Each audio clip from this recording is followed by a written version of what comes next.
Welcome to the CDG BizCast. I'm your host, Christian Gonzalez, co-owner of Creativity Design Group, a digital marketing firm in Houston, Texas. Today, as we move along in our series about how business owners can prepare themselves for the holiday season, we are going to discuss a very important topic. We're going to discuss cybersecurity. As business owners, it's important to know how you can provide a safe, secure shopping environment for your customers. You want to make sure that your customers can shop online through your website or transmit personal information over your website without the fear of it being hacked or stolen. We are also going to discuss how consumers can keep themselves safe as well while doing their holiday shopping. We all know that around Thanksgiving, Black Friday, and of course Christmas time, there is already a lot of heavy shopping going on. Shopping begins before the shopping season actually starts, so it's important to make sure that your customers are ready to browse your website, place all their orders, and of course ensure that they can feel safe and confident knowing that their information is not going to get compromised. Joining us today are information security analysts Pierre and Kelvin, who will be discussing some important cybersecurity tips for both consumers and business owners who conduct business online. Also joining us is our awesome BizCast panelist in the United Kingdom, Sarah Russell, who will discuss her ordeal as an identity theft victim. She will describe how she handled it, recovered, and became triumphant in the end. Welcome to the show, everybody. Hello, Christian. Thanks for having us. Hi, Christian. Thank you for having us. Hey, Christian. Thank you for having us on the show. It certainly is wonderful to have you guys on, especially for your first time. So I would like to ask you guys to please tell us about yourselves and your background and let the listeners know what you specialize in, what credentials you have, and what your areas of expertise are. My name is Kelvin. I'll try to keep it short and brief. I'm an information security analyst, and I've been in this industry for about 5 years in consulting, business operations and risk management. I currently manage my company's vendor risk management, like conducting security assessments on our vendors before procuring their services. In regards to certifications and stuff like that, I'm certified in risk and information systems control. So that's just a little bit about myself. Like I said, I'll try to keep it brief, short, precise. My name is Pierre. I'm currently an IT security analyst as well. Just a little bit about my background. I am from the Houston area, got my education from the University of Houston. I've been in the cybersecurity world for about 4 years now, going into my fifth. I have experience working on security monitoring and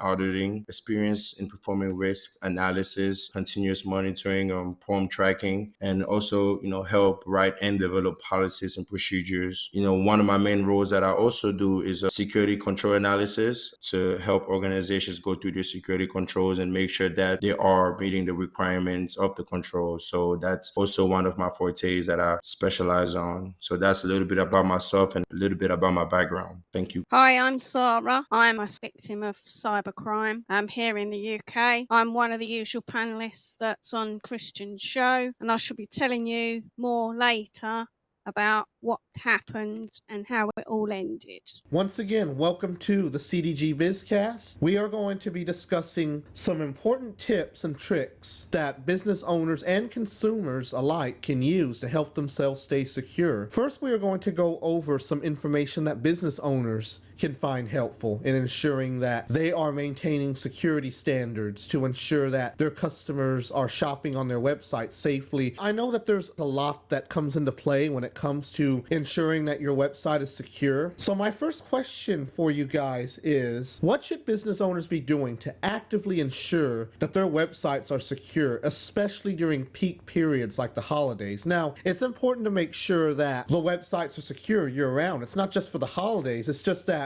they can expect to see heavier traffic than usual around this time of the year. And as a result, there are probably stronger attempts by hackers to steal personal information. Large corporations with large e-commerce platforms such as Walmart and Amazon and eBay, they get a lot of traffic every year. These are Fortune 500 companies. They're multi-billion-dollar corporations. They have the money and the means to keep their platform secure. But sometimes they do get hacked, and we'll talk a little bit more about that later. But when you're a small business owner, you don't necessarily have the resources to have that level of security that larger corporations have. So what would you say business owners should be doing, once again, to actively ensure their websites are secure, especially during peak periods? Christian, it's a very, very good question. And in the security industry, we know that like around December, time for holiday, for people to spend time with their families and their loved ones.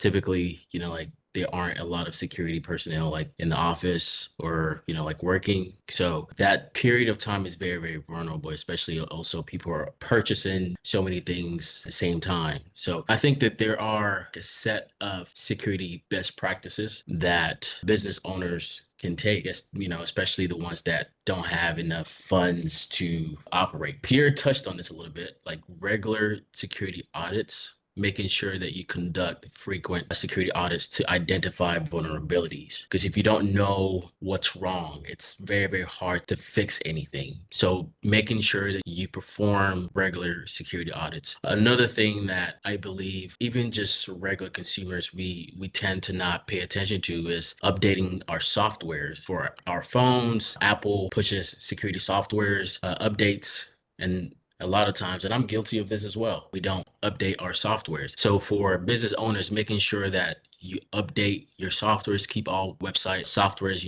plugins and frameworks updated to the latest version, that can minimize any vulnerabilities within systems that hackers could potentially find and use to exploit those vulnerabilities. And then in turn, as a business owner, you're out for a loss. I just wanted to bring our attention to those two. Just to add on what Kelvin was touching on how business owners should ensure that the website is secure during peak holiday breaks, as Christmas or Thanksgiving or New Year's or whatever holiday we're in. A couple more things that you can do as a business owner, whether small or large. One thing that you can do to definitely help ensure your security is to set up regular backups to your website data to minimize damage in case of security breach. That's something that's going to be very helpful. Another thing is that you can implement monitoring tools. There are various monitoring tools out there that you can implement into your security to help detect vulnerabilities and alert you in case of any breaches. And if you don't know which vulnerability tools you think would be best for your system, is you can easily just Google them, the security tools that you might need to your system to see which one is compatible. Another thing that you can also do to help ensure that your security is up to date during breach holiday season, you can also update your password. Make sure that everyone in your company or organization, employees from top to bottom down, have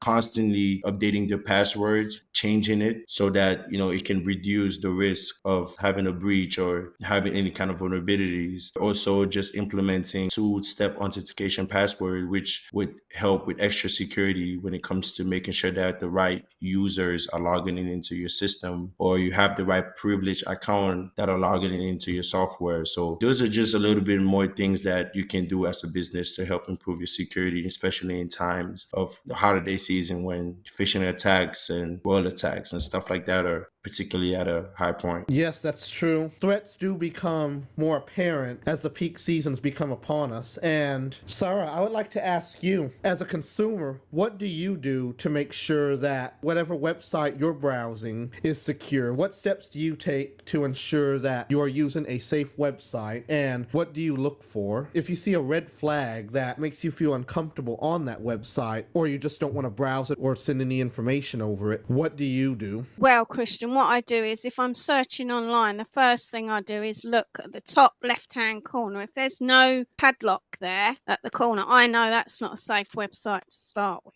So I won't even attempt to go into it. So that's the first thing. I go in and make sure that's 100% that's there. So then if you go on, then you go on the website, and then if you see pages and say you was looking at something, say it was a cupboard, for instance, or a wardrobe, and you clicked on the picture and the picture didn't really move and didn't look right, then wasn't like a link to anything, then that would be a red flag to me that wasn't actually a true website. And when you click that picture, it's probably taking you on, they're getting your details, the hackers or whatever, whoever's created the website. So there's quite a number of things you want to look for. The website addresses, if the top it's all, it's not proper. When you hover over, most of the time should be like a proper email address and not this gobbledygook where you have a jumble of letters and numbers. But yeah, I'd mainly look for the padlock, and if I can't click into anything like on a picture and it takes me to that product, then I know that's not a proper website. And then I'll come out and then I'll clear the whole browsing data and I'll do a virus scan quickly just to clear my computer. So that's basically what I do. Those are all very good steps to take. It's also important if you can, browse with a VPN turned on. That'll give you an extra layer of security. And I want to go back to what you said about the padlock. That padlock represents what's called an SSL certificate. That means that your information is being transmitted securely over their server. So if hackers try to get it, they can't get to it. Think of it like a firewall. A firewall keeps hackers out of your computer. An SSL is similar in a way to where it has this layer of security that protects any information that's being transmitted over it. So if you see a padlock that is red or it says not secure, depending on what browser you use, those are websites that you do not want to use, much less fill out any forms on. If you fill out a form on a website that does not have SSL on it, chances are your information is going to get stolen. It's going to get compromised. The moment you see that, back away immediately. And for business owners, you need to have SSL on your website, because not only for security reasons, but Google does consider it a major ranking factor. It's been a ranking factor for close to a decade now, and they do blacklist websites that do not have SSL. They push them further and further down their list of results, and then eventually they just disappear. So there's no reason at all for you not to have an SSL certificate on your website. And we're going to talk about some more stuff like that in just a little bit, but I would like to go to my next question for you guys, and that is, where do business owners commonly drop the ball when it comes to ensuring their websites are secure? What do they often forget to do, or often simply don't do, even though it's important? What do they neglect when it comes to cybersecurity? I would go back to what I previously said. Regular updates, website softwares, plugins. I don't think a lot of people pay attention to that. In regards to the SSL certificate, that can expire. So business owners have to take the initiative and make sure that they renew the SSL certificates. There are a lot of different vendors out there that verify this domain as, like the proper domain, because obviously we do have bad actors or hackers out there trying to impersonate different websites to try to steal customers' information or even business owners' information. And so making sure that you renew your SSL certificate or purchase an SSL certificate with the correct vendor. Also using weak or easily guessable passwords for admin access portals that you own as a business owner definitely puts you in the position where bad actors can easily break into your system, and they'll be able to have access to whatever information that you find confidential. So like if it's your customers' data that you deem as super confidential and detrimental to your company, if it's that important to your company, and if that was to get into a bad actor's hands, that could, I guess, destroy the reputation and destroy your company or your business, then you're doing yourself a disservice by using like an easily guessable password for your admin softwares or interfaces. I think that that's something as well that we have to take into an account, and not just for business owner, for everybody as well, like individually for your banking accounts, everything, your social media accounts. I'm a big advocate for doing things like that. So Yeah, and just to add on that, I really want to stress that business owners need to have some kind of monitoring system in place to detect and to respond to potential threats and suspicious activities, because having any kind of a monitoring device is definitely going to help your system or your infrastructure become more strengthened in terms of security breaches and hacks. And also another thing that I want to stress about is also a lot of business owners don't understand that you have to do training on an annual basis. You have to train security practices to your employees from top to bottom, because the only way you can get better as an organization or as a company is to make sure that the security practices are being preached on a regular basis, are being practiced on a regular basis, and are being applied on a regular basis. So an only way for your security to get better as a business owner or as a company or from what level you come from is to make sure that you are implementing these security practices from top to bottom. You have to make sure that there are trainings that are being preached and trainings that are being taken from a yearly basis. That is only way and the best way to make sure that your organization is staying on top of security and is also practicing the right kind of security. As we see in the cybersecurity industry, we have new models, new policies, procedures, new practices, new monitoring systems that are coming out every day. So you have the only way to stay up to date is to make sure that you are on an annual basis, making sure that from top to bottom as an infrastructure, you are updating your employees and your organization on security practices and security trainings. Very well said. Basically, companies should implement a neighborhood watch style mindset. You know, like with a neighborhood watch, you've got neighbors looking out for suspicious activity on their street. So pretty much the same thing, but with cybersecurity, making sure that they know about what to look for in terms of red flags, how to maintain confidentiality securely, and things like that. Yes, definitely. And the only way to help with that is to make sure that you have, for instance, security and awareness training. Those kind of trainings can be very helpful to your employees to watch out for things like phishing attacks. So that is very important. Well said. And Sarah, where do you as a consumer feel business owners are dropping the ball when it comes to making sure their customers are safe? Well, really, a lot of the time it is to do with the website when you can't access them properly, or you have these chatbots which sometimes can be a bit too personal. They can ask too many details that really a human should be asking and not a robot. I think chatbots are good for certain things, but not all things. So that is not safe when you're giving your details to a robot. It's almost like you're just saying, oh yeah, it's all my bank details. Just take that, That's not good. And the fact here in the UK now we have a two-step verification when we buy products, which is good. So what happens is when you buy something online now, you get a two-step verification sent to your phone, and it's a one-time passcode, and you put that in. So it's only you who can put that in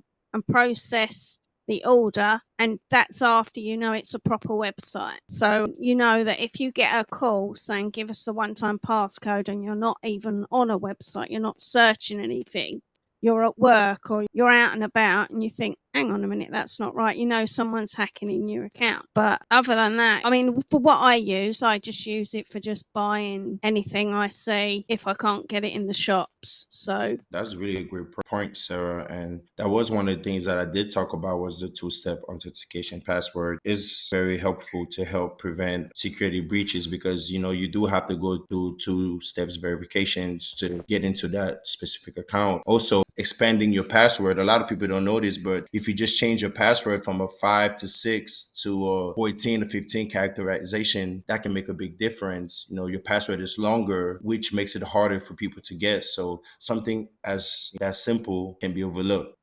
Make a big difference. Yes. I do want to touch on something that you said as well, Sarah, the chat box thing. I have a buddy who used to work for a healthcare company, and they had a chat box on their website. Now, with the way that, like companies work with so many different vendors that provide services to them. So for this specific company, the chat box was a different vendor that was giving them the services of the chat box. And one of the things that he realized was they were also providing services to EU, UK customers. And when it comes down to EU, UK, data privacy laws and all of that, all those are different. And he realized that internally, his company hadn't signed a DPA with the vendor that was providing the services. So before he came around, he came to the company. This vendor, obviously, that was providing the chatbot services, had access to, EU, UK customers' data. And his company didn't know that they had, I guess, a vulnerability on their side, which was not signing a DPA, data processing agreement, with this vendor. So it's very, very important when it comes down to things of that nature. Business owners, small business owners, big business owners, we tend to overlook privacy laws as well, and making sure that we have the correct wording and contracts when it comes down to security. It's very, very important. Yes, and the purpose of this episode is to really hone in on those little things that get overlooked, because I really would like to see business owners look deeper into their cybersecurity issues to make sure that they are taking care of every aspect they possibly can. It does often get overlooked simply because they're not knowledgeable in this area. We can't really blame them for not being knowledgeable because it's just not their area of expertise, but we want to help with that. We want to help them see what they can do to make sure that they're in compliance with certain laws. They're ensuring that their customers' data is handled securely. Honestly, in my opinion, when it comes to transmitting data, I believe it should be done with stricter security than a bank. And I also want to talk about passwords too. A lot of people like to use very easy to remember passwords,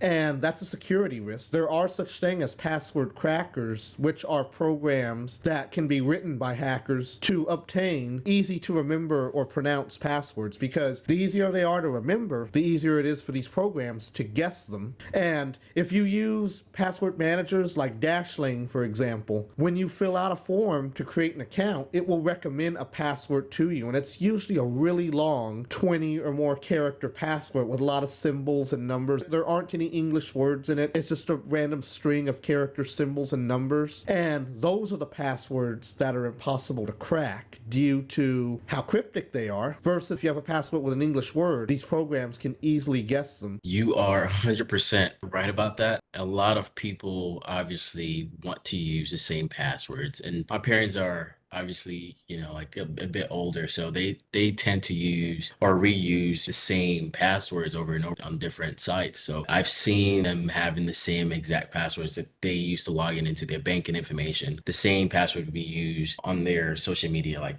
Facebook, right? And I think this goes across the board. Like you said, Christian, people just don't know. I have an iPhone, and Apple has this feature where it remembers your passwords. You don't necessarily have to remember these passwords yourself. You can have a password manager. For me, I have everything in my phone in the Apple password manager, where like it creates a random string of characters and makes it complex, right? These are security best practices. These things are what we urge customers and just regular people to implement in their daily lives, as well as, like in organizations as well, like business owners, making sure that their employees are following these security best practices. So we don't have to remember passwords anymore, right? Because a whole bunch of companies, Google can remember your passwords for you. And whenever you go to the website that you're looking to go on, it will automatically just pop in because it remembers this is the domain and this is the password, and then it encrypts it. So if, let's say, a bad hacker or a bad actor gets access to it, they don't know the password because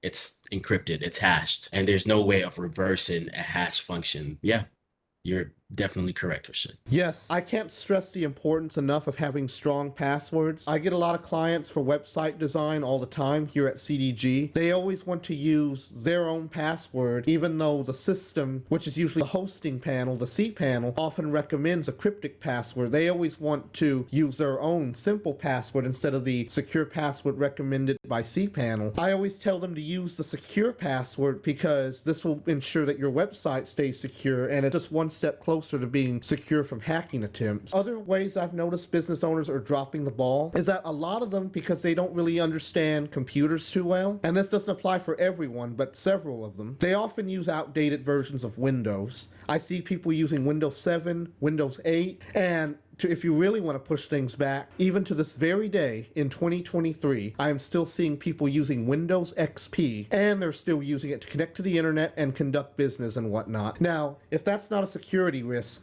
I don't know what is. That leads me into my next question for you guys. In the event of a major data breach, what is the very first thing business owners should do? In the event of a major breach, what you should do, you should have an incident response plan, right? As a business owner, which typically involves several steps. So let's say if your computer you store customers' card information on has been compromised and it's connected to your network, making sure that you isolate that affected system from your network so that you can prevent, unauthorized access to different systems that you have on the network as well. It's very, very important to isolate that and, just take that off the network. Notifying relevant stakeholders. If you have an IT department or legal advisor, security team. If not, I'm pretty sure there's a way that you can find a security person or an IT person or a legal advisor that can help you along the way. Also contacting law enforcement like the police, they can help you as well. And then after all of that, after figuring out what the issue was, you do something you call a post-incident analysis. You figure out what went wrong and how the incident happened, what was the vulnerability that this bad person or bad actor used to create the incident for you, and making sure that after that you put security measures so that the likelihood of that happening again will be lower. So it's very, very important to follow this framework. An incident response plan is a perfect way to respond to any kind of vulnerability within your system. I would also say a contingency plan is also important. A contingency plan in cybersecurity is a plan that's designated as a plan B in case of any future events or any circumstances that was to happen that would be unfavorable to the organization or to the security. So it's also good to have a good contingency plan in place for your organization and for your infrastructure to make sure that in case of any, like I said, unwanted event was to happen or any surprises was to happen in the future, you would have that plan B in place for your organization to be able to keep things afloat. So it's always good to have that kind of contingency plan. It's also called like a plan B in case, like we said, any security breaches could happen or any vulnerabilities that could emerge within your infrastructure. So that's also a good thing to have as a business. Yes, it's very important to make sure that you have a contingency plan to act on in the event something disastrous like this happens. Yes. Sarah,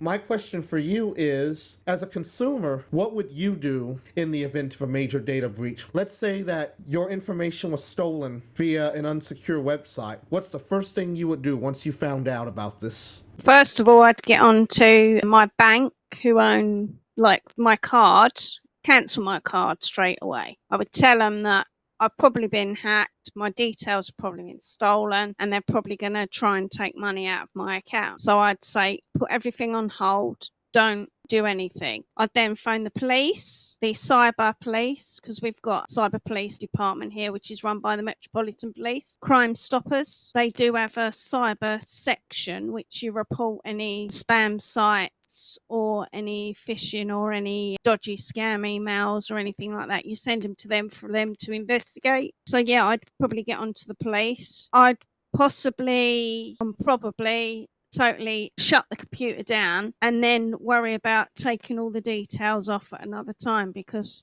I think if you clear your browsing data, that would get rid of what you've just put in. And then if you do like a thorough virus scan or whatever on it, it would probably then clear off all the details that you've inputted. But once it's been taken from their end, I think it's really, really difficult because these hackers are just too clever. So all you can do is stop all your bank cards, stop anything that you've inputted, like say you've done your credit card, stop that. Try and get your bank to stop any money coming out, just put a hold on everything, just to find out what's going on. Other than that, on this end, we really have sort of, like, as I say, the police, which is the Crime Stopper, or the phishing site run by the Metropolitan Police, and obviously the bank. That will be the two, and then probably put my pants, to be honest, because they've got everything then. Yeah, Sarah, you're spot on. Contacting the police and contacting your bank is very, very important. I think the sooner you take action, the better chance you have at minimizing the impact. It's also important you can place a fraud alert on your credit reports, like with major bureaus like Equifax, Experian, TransUnion, and monitor from there as well. Yes, it's important to cover all grounds necessary when you feel that you may have had your information compromised. That leads me into my next question for you guys, which is, and we kind of talked about this a little bit earlier, but in addition to SSL certificates, what should consumers look for to ensure that they are on a safe website? What else should they look for in addition to an SSL certificate? As we've been discussing what consumers can do once they've realized that they may have been a victim of a cybercrime or some sort of data breach. Now we're going to talk about what consumers can do to help themselves stay safe. So my next question for you guys is, what should consumers look for to ensure that they are on a safe website in addition to SSL? And on top of that, what can they do to protect themselves when browsing the web or doing online shopping, or just in any application where consumers have to provide sensitive information online in general? Yes, and I'm gonna give you 5 words, Christian. HTTPS protocol. That's one of the things that people out there should look for when they're on a website. So look for the HTTPS. Make sure that if a website has the HTTPS, it's more than likely a secure website if they have that URL symbol. So that's one thing to look for. Another thing to verify to make sure that you're on a secure website is to look for privacy policies to ensure that the website has clearly accessible privacy policies that everyone can see and can verify, which help protect users and their data. So that's definitely a second thing to be aware of. A third thing to look for in terms of if you're on a website, if you're trying to make any purchases or use your credit card or anything like that, one of the ways to avoid being scammed or being breached is to make sure that you're reviewing the guidelines of the website, you're reviewing the policies of the website. So you want to make sure you read those things before you accept, because sometimes a lot of people don't even read the policies and procedures of a website. A lot of people just scroll through it. Oh, it's too long, I can't read it, and just boom, they accept it without even knowing what they're accepting or they're signing on to. So those are 3 major things that people want to look out for. I guess to add to that, Sarah also touched on this a little bit earlier, looking for that S in that HTTP and the padlock symbol. If you take it, I guess, a step further and you click on, I guess it depends on what browser you're using, but if you're using Chrome and you click on the padlock symbol, you see like 3 different things, like connection is secure, cookies and site data, site settings. And if you click on the connection to secure, you see different options. Certificate is valid. You can click on that. That can show you who gave this site their certificate authority. For an example, I'm actually on a website right now on Google Drive. Google Drive is showing me that it is certified. It's issued by Google themselves. Google Trust Services LLC. So it's important to take a look at these things. On top of that, like what Pierre said, making sure you read the privacy policy. Legitimate websites do have clear privacy policies, so checking for that would definitely be helpful. And also, legitimate websites typically have badges showing that they are trusted, and that's given to them by a third party that's reviewed them. So checking for these things are very, very important. When it comes down to holiday season, a lot of consumers typically would get a lot of phishing emails and phishing links. So making sure that you're not clicking on any link, right? Because in that season, a whole bunch of people are ordering stuff. So like you will see phishing emails from Amazon that isn't really Amazon. You see phishing emails coming from Walmart and so many different places. Making sure that instead of clicking on a link, you can hover over the link and see where it goes. You can also check the email headers and see who is actually emailing you. If it's actually from Amazon, you see at Amazon without any misspelling or anything like that. But typically, if it is a phishing email or anything like that, you see it coming from a different domain. So we have to, as consumers, we have to be vigilant and pay attention to all these things. Very well said, guys. That is true. It's important to be vigilant because otherwise you could end up falling for a scam or some sort of phishing attempt. And I've gotten a lot of emails that go straight to my spam box where they pretend that they are from Amazon or UPS or some sort of major corporation. But then when you look at the header, it's some really long cryptic email address. And you look at that and you think, there's no way this can be legitimate. So I would also take it a step further.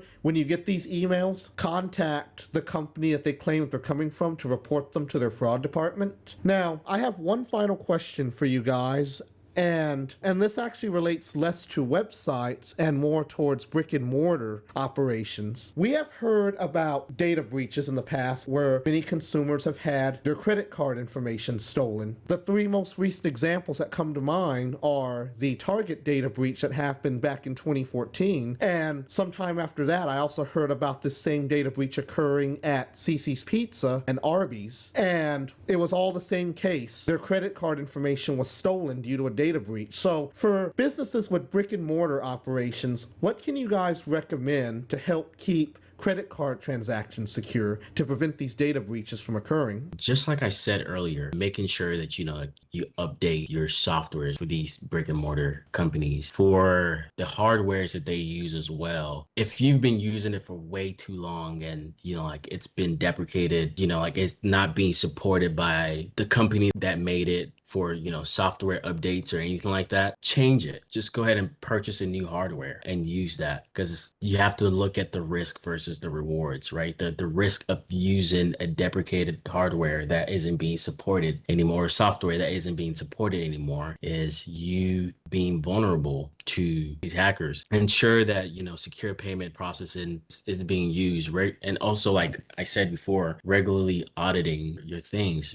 You have to audit not only, like I said, your hardware and your softwares to make sure that they're working properly, but you have to audit your processes, like the way that you receive payments as well. To kind of just emphasize on some of the things that Kelvin just mentioned, I think it's very important for documentation also as well. You want to document and keep records of communication, transactions, and to take steps towards, if case any incident is to happen, you can go back and fact check all your documents and your records to make sure that everything lines up. One thing that's very important in security that a lot of people also don't take notice of is that, as a security organization, the best way to protect your security is to make sure that you're organized as an organization also. So like I was speaking about earlier, you have to make sure that you can keep records, tracks of communication, transactions, so you can always double back on certain information to make sure that it matches up in case of any, security breaches or any security incidents. So I think that's also a big factor that a lot of consumers or a lot of businesses or just regular employees or regular people should take account of in terms of security overall. That's a big part of security awareness that some people don't even take notice of, is making sure that you are organized. Because if you are not organized as a company or as an individual, you can very much lose track of, records, transaction. And it's easy for you to get scammed that way if you're not keeping up with your records, because you would never really go back to look and notice those unverified transactions that could happen, or, those breaches that you might not even notice if you never go back and check back on your records. So that's something that's very important. And I want to go back to what I'm really specialized in, which is vendor risk management. As a business owner, I think it's very, very important to check the validity of the security of your third parties. So instead of just randomly choosing to work with a certain vendor because, I don't know, you've seen their ads on Facebook, or you've seen so many ads on Google or something like that, and just going ahead and working with them, you have to make sure you do your due diligence before you work with them. Honestly, that applies to almost every aspect of our lives, not just in businesses. Like, we have to verify and check a lot of things. So just use the same concept in your business and verify that, okay, this vendor that I want to work with is taking security seriously. And the way that you can do that is honestly by reaching out to the vendor and asking for certain documents like the security policies. You can go through the security policies and see, okay, they're implementing access control, they're doing vulnerability scanning within their organization. And you as a small business owner can do that because you're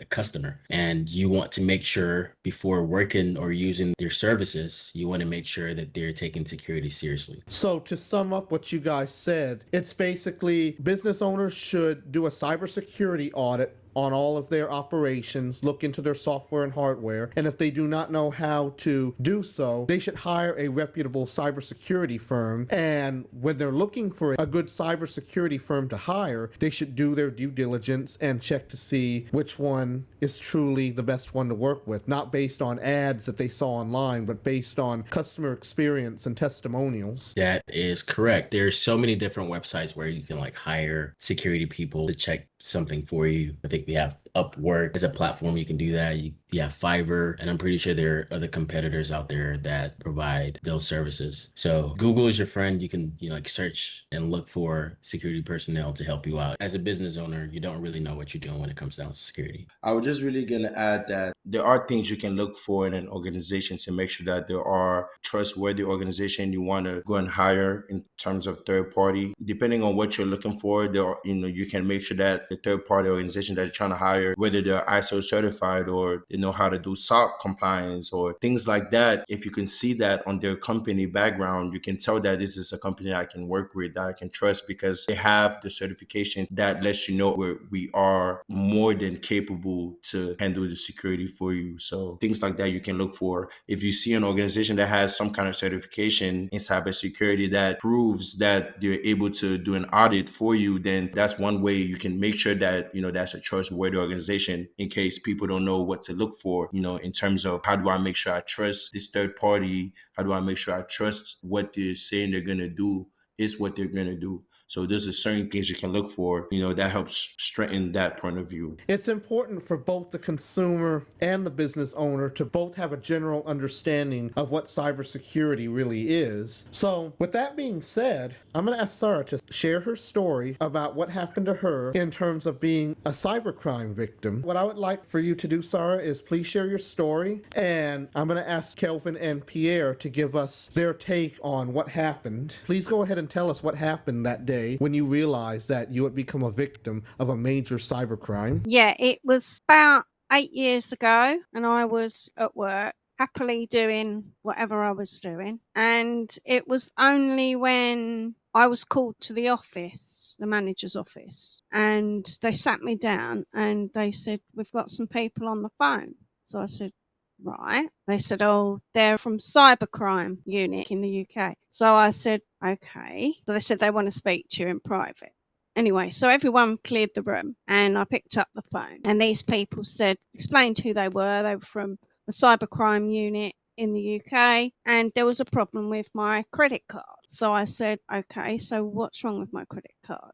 They said, "I don't know if you've got your statement in the post yet." I was like, "No, not yet. But we've got a feeling that your card's been cloned, but we need you to find out all your details first." So I said, "Okay." Anyway, so I said, "Well, I can't do anything now because I'm at work." So anyway, the next day I sorted out. But in the meanwhile, I managed to find the statement, which finally come through the next day. And someone had racked up, I think it was about £3,000 worth of stuff from all over the country. It wasn't just from locally. It was all over the country. And it was all different items, from shoes to tellies to computers, all sorts of things. I hadn't noticed anything because my credit card statement had been paid, and then before the next statement was due. So anyway, needless to say, come in. There was a team of people then come in. There was two people. There's a lady and I think there was a man. And they come in and got pulled to the office again, and everyone had to leave. And they said, "Right, now, you've given us the details, which is great, and we want to explain to you what's happened. We think somebody in the store that you work with has cloned your card." So I said, "Okay, but you must not say anything to anybody at all, because we will be investigating all these 170 people. It's going to take a long time, but we will get there eventually. And you can't tell them anything. You can't tell them why we're here or anything, because we're going to be here for quite a while. So I went, oh, okay. So I said, what do I do in the meanwhile? They said, don't worry about it. You know, your credit card has been stopped.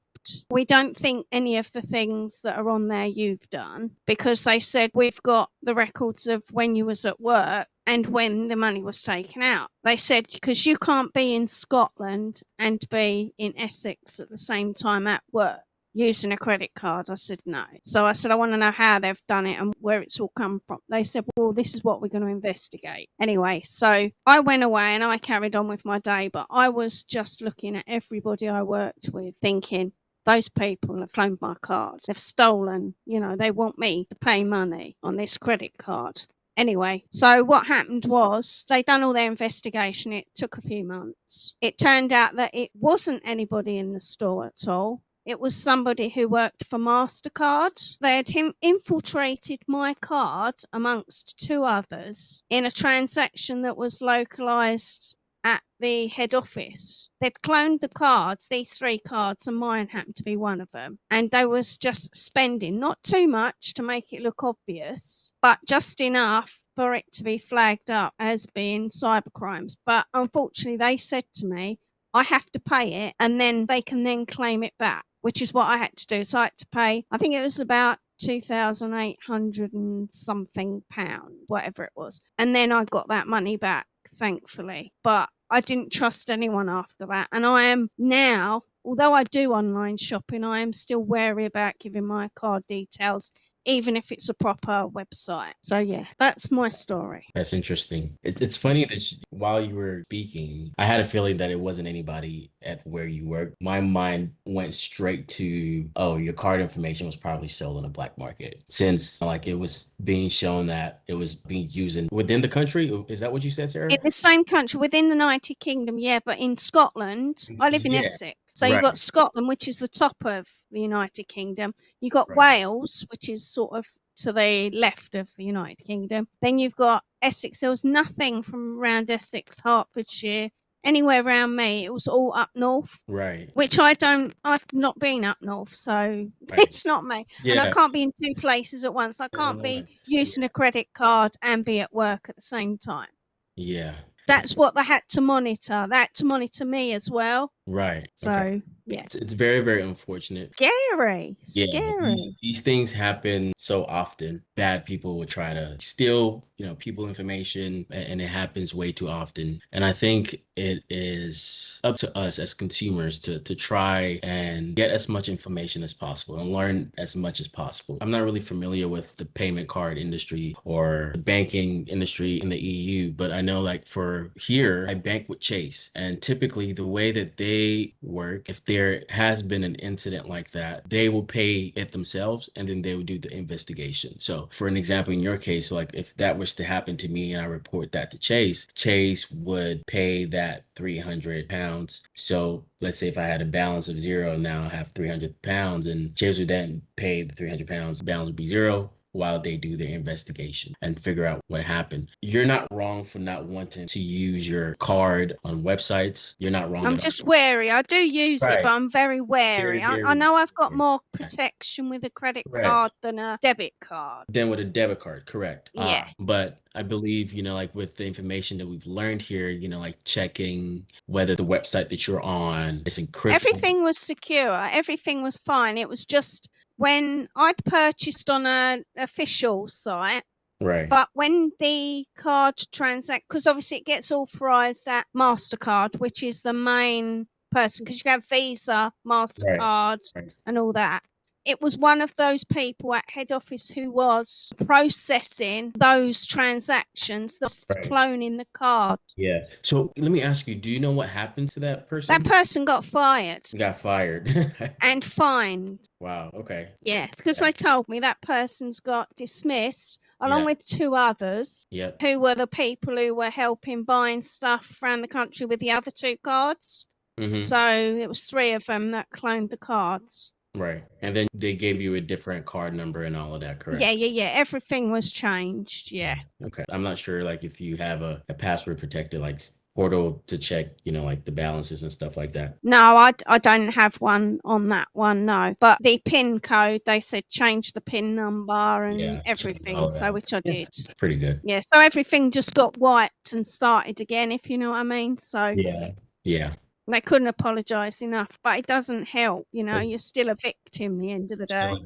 Yep. It's unfortunate. These companies, they have contingency plans in place. They have policies and procedures in place for when these things happen, and which it sounds like they followed it to a T. So, and they were able to do it. So, well, they come in like Men in Black first. They come in. That was quite scary, yeah. They had these dark glasses and black and white suits. I mean, come on. Yeah, that can be a very scary sight.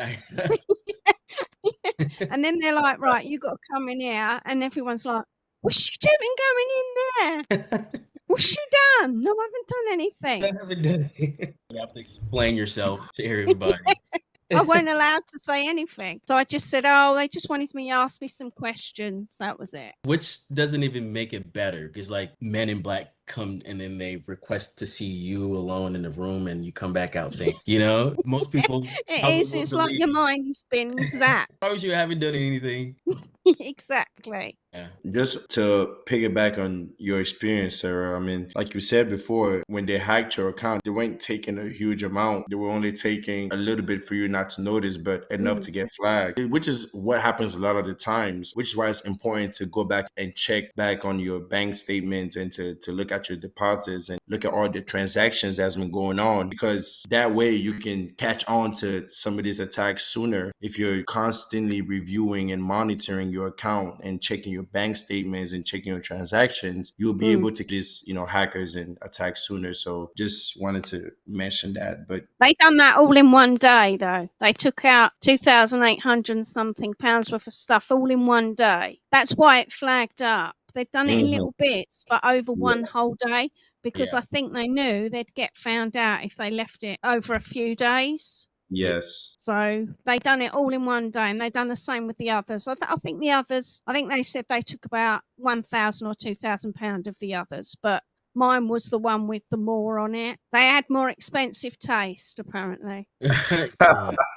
Apparently so. Funny that you bring that up here, because I've actually had an experience. I have the Apple Card, right? And fortunately, with any other banking card, with most banking cards, I have visibility literally with every spending, any transaction that happens. It shows where I spent money, at what location, and at what time. So a couple of months ago, I saw little transactions, and it would be like from Facebook, and I didn't recognize these transactions. So I reached out to Goldman Sachs, the company that takes care of the Apple Card. And so I reached out to them and I let them know, like, hey, there's been multiple Facebook transactions of $6 over the past 6 months, and it's been happening. I'm not really sure what's happening because this is not me. And they take security very, very seriously. They immediately changed the card number. They immediately refunded the amount of money that I reported and went ahead and did their investigations and came back to me, letting me know that they've taken care of whatever, they needed to take care of. But it's very, very important that we monitor our transactions and make sure that they're correct, because there are hackers out there or bad actors out there that will take out little by little so that you don't notice. So yeah, that's a good point, Pierre. I'd like to throw this tip for listeners out there who use different methods of payment. Always remember that certain methods of payment, such as Zelle, for example, are not FDIC insured. So just remember that. If you end up having your money stolen due to a fraudulent attempt that was conducted via Zelle or a similar platform, chances are you're not going to get your money back. So always make sure that whatever you're using has some sort of avenue of restoration should your account end up getting drained due to a fraudulent transaction. Sarah, I'm really sorry to hear that you went through that ordeal. That definitely sounds extremely terrifying, and not only terrifying but embarrassing. But in the end, everything was worked out and you were able to get your life back in order again. You're one of the most vigilant people I know, and correct me if I'm wrong, but would you say this incident is the reason why you are so vigilant now versus was maybe a few years ago? Yeah, I would say so, Christian.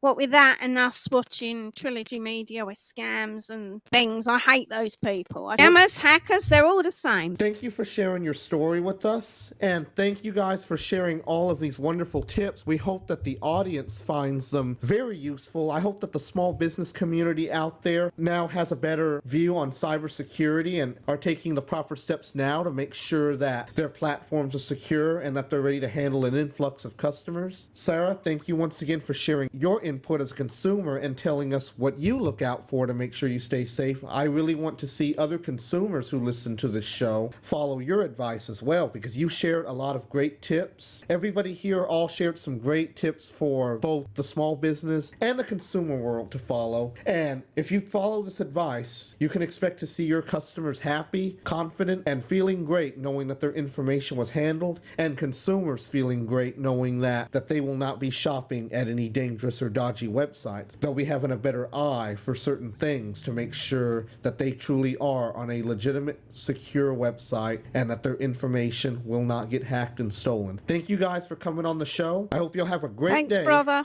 Yes, thank you, sister. I wish you all a great day, and thank you for listening to the CDG BizCast.